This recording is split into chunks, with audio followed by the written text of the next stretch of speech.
Hello and welcome to the Spooky Chris podcast. I am the aforementioned Spooky Chris. I appreciate you joining me for this little podcast. I just recently finished up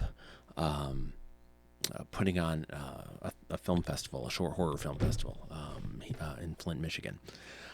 Since I had gotten kind of cut my teeth with my friends putting on horror conventions. We had started those in 2011, and as part of them, we had integrated a film festival, and it was interesting. We did it because it was kind of one of those things where, you looked at what other film festivals did and what other conventions had done. And among everything else they did is they have kind of a film festival. And we thought, well, shoot, that's something we have to do as well. That's what's expected. And it was funny because the first year we just put a thing up on, I think it was Film Freakout even back then is what we were using. But we put it up, a thing, hey, show your movie at this convention, blah, blah, blah. Didn't have any entry fee for to submit. And we got... Gosh, it seems like over 1,100 movies, which is insane. And we got movies, I don't remember if it's that year, but one of the years we had gotten, we got a documentary about the making of a hookah, which sounds fascinating, but doesn't really fit the bill for a horror convention. I remember we got a submission one year from someone who worked in the porn industry, and he had made a horror porn film. Zombie film, and he wanted to bring it and show it, and kind of it sounded like kind of like a road show kind of thing, and it was just not. I was like, no, man, like that's cool, but this is not our vibe. And even this year, I got a film submitted that it was just something I couldn't show. It was essentially it was. I mean, I guess pornographic for lack of a better term. It was definitely, there was sex stuff in it. And I admire film festivals that can show that stuff. We couldn't because I couldn't. I mean, I'm a one person show. Because the venue I was using is an all ages club, so I can't really even doing a horror show. I certainly don't want any kind of funder to pop in and see that on the screen. And even even beyond that, I had a parent bring their child, their 10-year-old, into the festival. I don't quite know what they were expecting. The kid kept saying, "Are these PG? Are these PG?" Luckily, they only stayed for a couple shorts, and they weren't that bad. But still, I was just like, "Do I say something?" I don't quite know what I should do. But I've been doing this for a while, and I mean, I certainly, gosh, all right. So I've had my hand in probably nearly 10 of these kind of things. I've done 3 by myself now, and I certainly am never going to say that I am some expert, because you go to other to big film festivals, and that is a whole organic beast, similar to a convention, and I would love to put on something bigger than what I am able to. There's just not the support or interest in this area for what I'm doing. I mean, who knows, somebody could come along and have just the connections and the back, the financial backing and the juice to kind of get something bigger going and have people want to be at it and support it, and more power to them. For what I'm doing, it's free to attend. I charge folks. It was $2 for the first couple of years. For this year, it was $3 just because it takes a while. I mean, I still had to get through, close to 100 movies. And it takes time to get through all of those.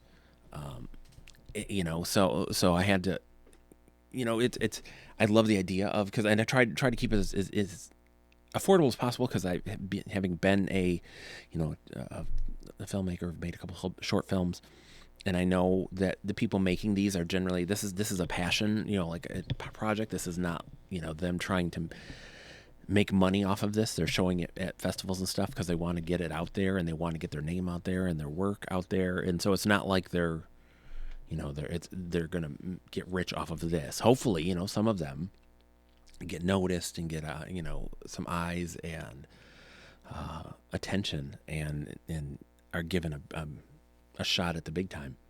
That's the hope.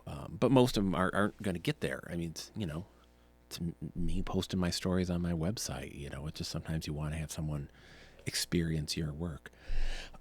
So I try to keep it as inexpensive as possible to submit, because there are so many festivals that charge an exorbitant amount of money. It's kind of like the same thing. I look at conventions where they charge vendors a ton of money, and it's like, man, there's a fine line where a vendor has to come and make money at your event, or it's a waste of their time. So you can't ask them to pay you a ton of money unless you're building a real solid show that a ton of people are going to come out and give them the opportunity to make that money back.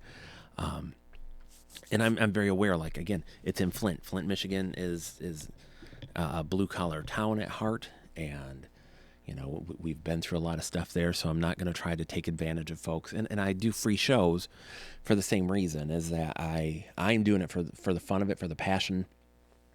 I have a job. This is not, doing these festivals and stuff is not my job. I'm not trying to make a bunch of money off of someone for showing somebody else's film. I just want to build a fun event. And this year was really great. Every event you do in any way is always going to have hiccups.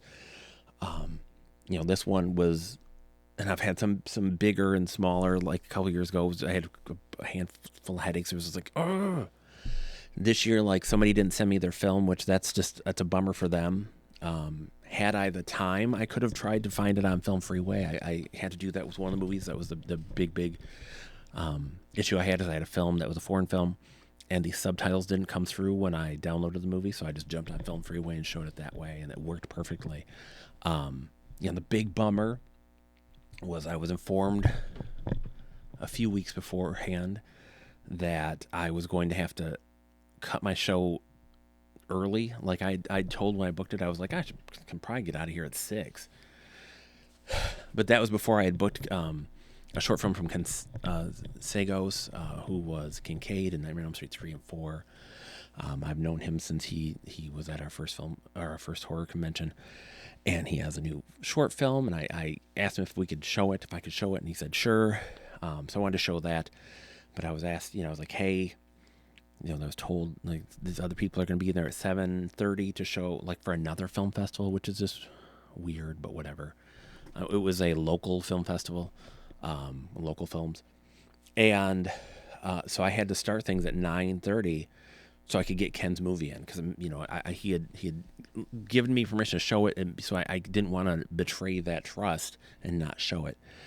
So I had to wrap up early, and that was a huge pain in the neck to kind of push my timeline back, because I didn't know if people would come, but I was very happy. I never have ever had really huge crowds at these things, but I had like a regular attendance for the whole thing, and like a bunch of people for the end for the awards, and a bunch of filmmakers came out to support their work, and so it was really, really cool. There was one filmmaker that drove from the East Coast, because it's funny because I'd shown 2 of his movies, and I didn't realize that he had done both of these movies. One was an animated film used or done in a game engine. So some video games you can kind of create your own levels and stuff, and he created a movie in it. And then he did another one, more traditional short film that was kind of a Halloween one. And I showed them both, not realizing that was the same guy. And he drove out, never introduced himself or anything, but he came out and sat through the whole festival. So that was really cool. It was really fun movies. There's always some, like, I always when I look at this stuff, I try to think of what's going to fit. You want to show the best stuff, of course. Anything I get from Michigan, unless it just totally doesn't fit or is too outrageous, I do my best to support those filmmakers. And I try to keep an open mind, because I understand that, hey, like, I don't have to love all of these movies. Someone will. They just have to kind of say something or be something, or kind of, be interesting. And I think it's good to embrace a lot of different filmmaking styles and techniques and story ideas and all that stuff. And with all that, I also think that it's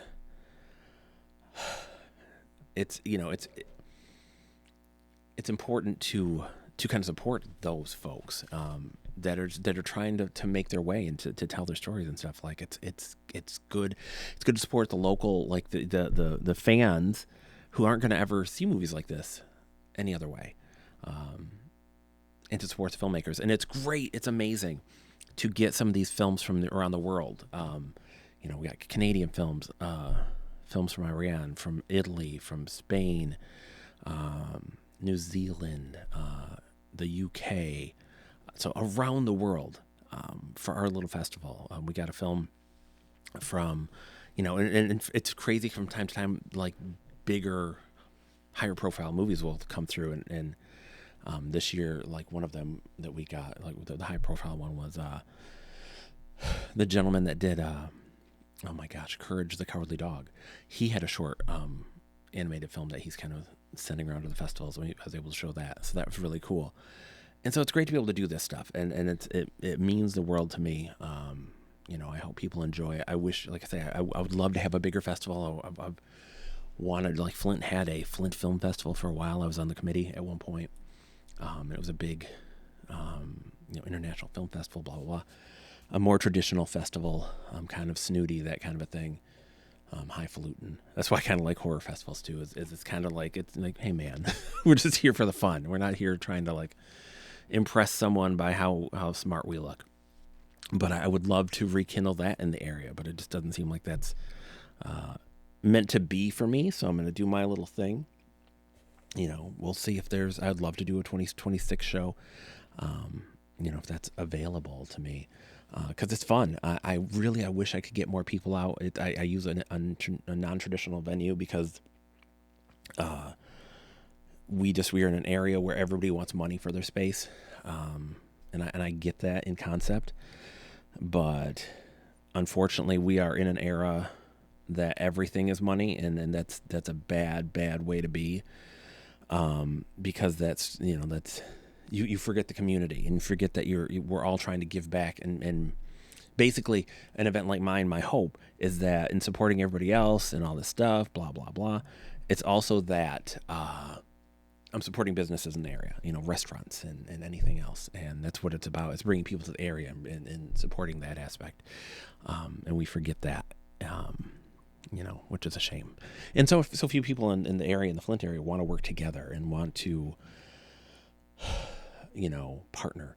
Like everybody has to do their own thing, and they have to have their thing, and they got to take center stage, and it's about them, and it's just it's a huge drag. And Flint's not unique with that. That a lot of places are like that. A lot of people are like that, and I get it in that folks are protective of their thing. I remember our first, I think it was our first convention, yeah, because we had booked as like our MC, this guy that was a local, like a Detroit-based horror host. Who I had become friends with. It was cool. I read about him. He had a show in Detroit, and I just wrote him and said, hey man, this is great. And he was like, why don't you come down and see my set? And that was out of the blue. And so I went down a couple times, got to see his set, became kind of friendly with him. Nice guy.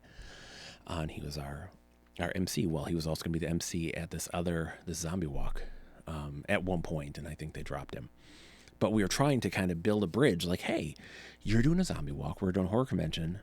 And there was like a vampire ball the same day. Like it was October thing. I was like, why don't we figure out a way to work together?